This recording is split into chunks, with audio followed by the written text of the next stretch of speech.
안녕하세요. 은퇴생활비 2배로 불려주는 이천희망TV 이천입니다. 오늘은 일본 논의학 전문가 사토시 인스 교수 인터뷰 세 번째 편으로요. 이번 영상이 이 인터뷰의 마지막 영상이기도 합니다. 제목은 화이트 칼라로 정년퇴직한 60대가 퇴직장 구한 비결입니다. 조선일보 이경훈 기자님이 사토시 인스 교수를 인터뷰하고 3편의 기사를 냈는데요. 그 기사에 기반해서 저도 오늘까지 해서 3편의 영상을 만들었습니다. 1편은 대기업 부장이었는데 은퇴 후 이런 생각하니 비참해지더라, 이런 제목으로 영상을 만들었고요. 2편은 40년이라고 돌아왔는데 정년퇴직 후에 알게 된 아내의 속마음이라는 제목으로 두 번째 영상을 만들었습니다. 오늘은 화이트 칼라로 정년퇴직한 60대가 새 직장 구한 비결이라는 제목으로 이야기를 해보겠습니다. 일본에 65세에서 69세 노인 2명 중 1명이 일을 하고 있습니다. 비율로 따지면 50.3%고요. 우리나라는 같은 연령대에 47.6%가 일을 하고 있습니다. OECD 평균과 비교하면요, 일본이나 우리나라나 압도적으로 일하는 노인들의 비율이 상당히 높고요. 우리나라는 현재 47.6%고 일본은 50.3%인데요. 우리나라의 고령화 속도로 볼 때 앞으로 일본을 곧 추월할 거라고 예상이 됩니다. 기사에는 일본의 60대 남녀 1100명의 일자리 질에 대한 조사 결과가 실렸는데요. 일단 계약직이 44%고 정직원이 27%라고 합니다. 우리나라는 정년이 60세지만 일본은 정년이 65세고요. 일본 같은 경우는요, 정년 후에도 본인이 원하면 같은 일자리에서 계속 일을 할 수 있는 그런 고용 형태가 잘 발달되어 있습니다. 따라서 지금 현재로 보면 일본 노인들의 일자리의 질이 우리나라 노인들의 일자리의 질보다 훨씬 낮다고 생각을 합니다. 일본의 일하는 60대의 절반은요, 퇴직 전과 비슷한 업종에서 일하고 있다고 합니다. 일본에는 아까도 말씀드렸듯이 오래 일했던 회사에서 본인이 원하면 정년 후에도 계속 일을 할 수 있습니다. 이러한 고용 형태가 재고용인데요. 일단 두 번째로 많았던 거는요, 퇴직 전과 다른 업종에서 재취업 또는 창업인데요. 한 20% 비율입니다. 이 통계에서 의미하는 거는요, 60대 초반에는 익숙한 회사에서 계속 일하다가요, 후반에는 새로운 일에 도전한 패턴이 보이는 점입니다. 노년가게 주수입원은요, 47%가 급여고요, 37%가 연금입니다.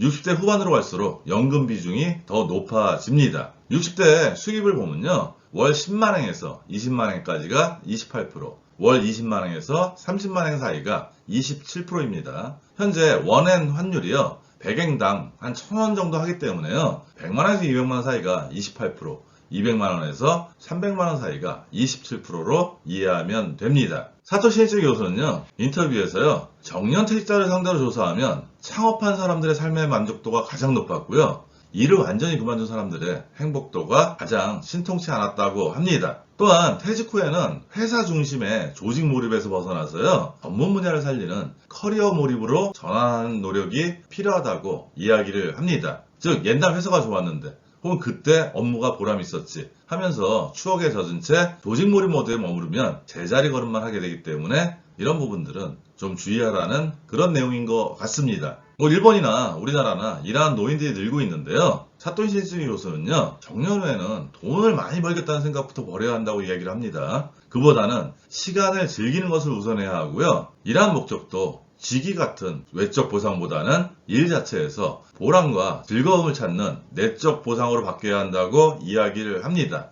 또한 직위가 없어지는 것은 자유를 획득하는 일이고 동시에 인생을 원점으로 되돌리는 일이기도 하다고 합니다. 정년퇴직 이벤트를 마음속에 담아두었던, 그동안 일이 바빠서 하지 못했던 그 꿈을 실현할 기회로 삼으라는 가장 이상적인 이야기를 사토시 인스 교수는 강조를 합니다. 주된 일자리가 아니고 세컨드 커리어는 그러면 어떻게 찾아야 하나, 이런 질문에 대해서요, 사토시 인스 교수는요, 정년 후 다른 직장을 구할 땐 내가 노력하면 사회적 평가를 얻을 수 있는지 따져봐야 한다고 이야기를 합니다.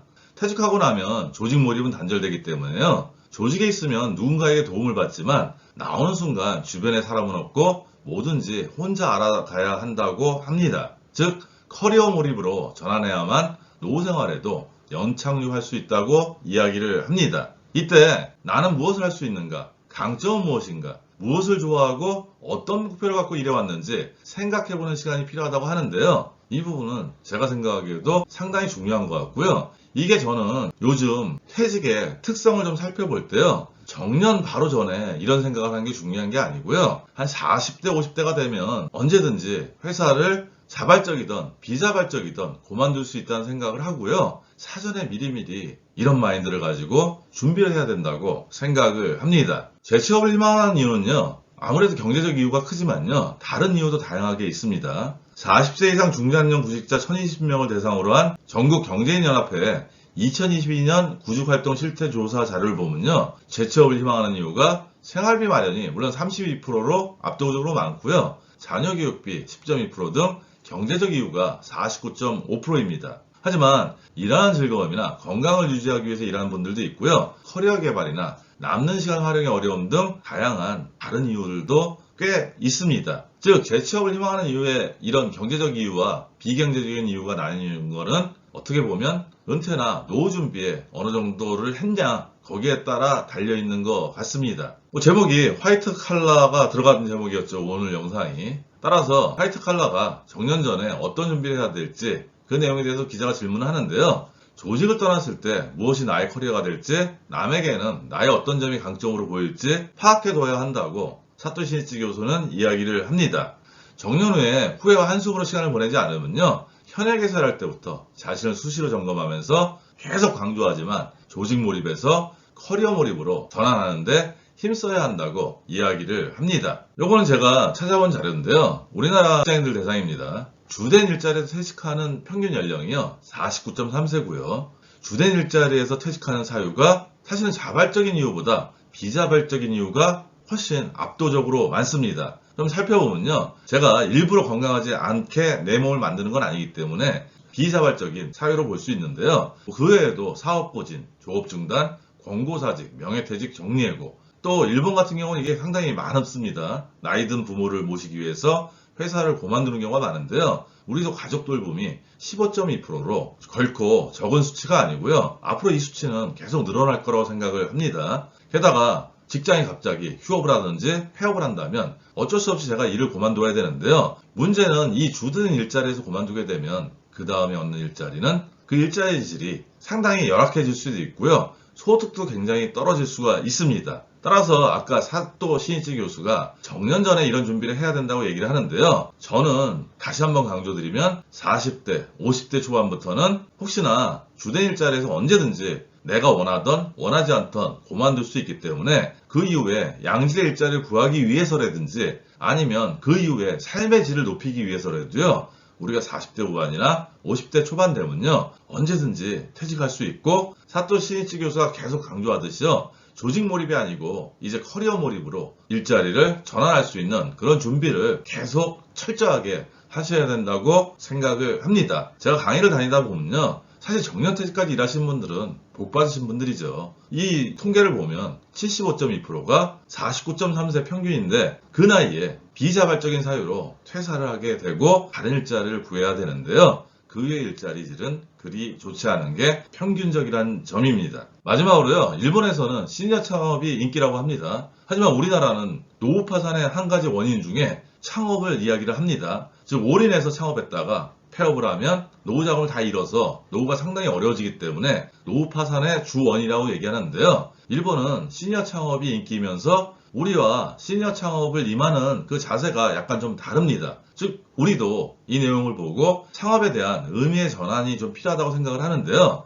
반복해서 말하지만 일본에서는 정년퇴직자 중에서 창업한 사람의 행복도가 가장 높습니다. 일본은 벤처기업의 4분의 1이 시니어 창업인데요. 벤처기업의 5년 생존율은 5% 정도로 낮은 편입니다. 이렇게 보면 일본도 마찬가지로 창업을 해서 상당히 어려울 거라고 생각을 하지만요. 접근하는 의미가 좀 다른 것 같습니다. 일단 올인하는 것 같지는 않고요. 돈은 많이 벌지 않아도 좋은데 적자만 아니라면 우리 사회를 위해 또 내 인생을 위해서 괜찮다고 생각하고 접근하기 때문에 일본이 시니어 창업이 상당히 인기라고 합니다. 즉 회사 다닐 때와 같은 자기 확장성 욕구가 아니라 사회적 평가를 잣대 삼아 돈보다 의미에 중점을 두고 창업을 한다면 의외로 사업이 잘 풀릴 수 있다고 사토 시니치 교수는 이야기를 합니다.